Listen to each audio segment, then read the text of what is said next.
Bill Maher is an atheist.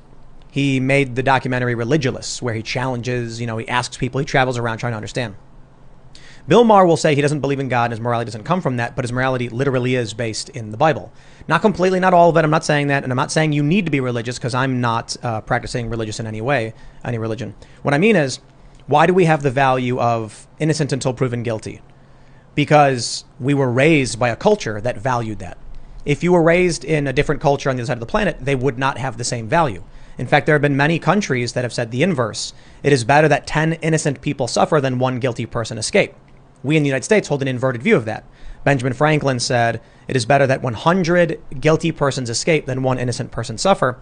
It was a plan, Blackstone's formulation, which is 10 people. Blackstone's formulation, it is better that 10 guilty persons escape than one innocent suffer, is rooted in the story of Sodom and Gomorrah. Literally in the Bible, when God says to Lot, if there's but one righteous person, I will not destroy. To Abraham. To Abraham, there you go. So you know more than I do about that stuff. But I read about this because I wanted to understand, why do we have these values in this country?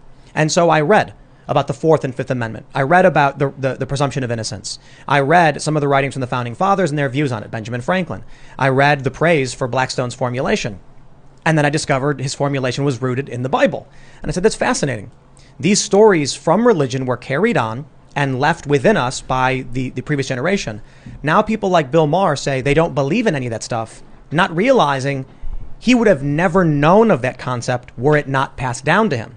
When you look at other countries, other cultures on the other side of the planet that did not have the same religious values, they don't have this. If you look at what's going on with communist China and other countries, they have a presumption of guilt. You get locked up and then we'll figure it out. So in this country, it seems like there came a point where we still are mostly Christian, but many people aren't really practicing and don't really know what it means. You get a generation of people who say they're atheists, but still hold a lot of that Christian moral framework. And now we're entering a period where you have a generation with no moral framework at all. And if there's no moral framework, then there is no truth but power, which is what we're starting to see. Lie, cheat, and steal, say whatever you want, get political power. That's the path. And that's what I see with the mainstream left, the modern left today.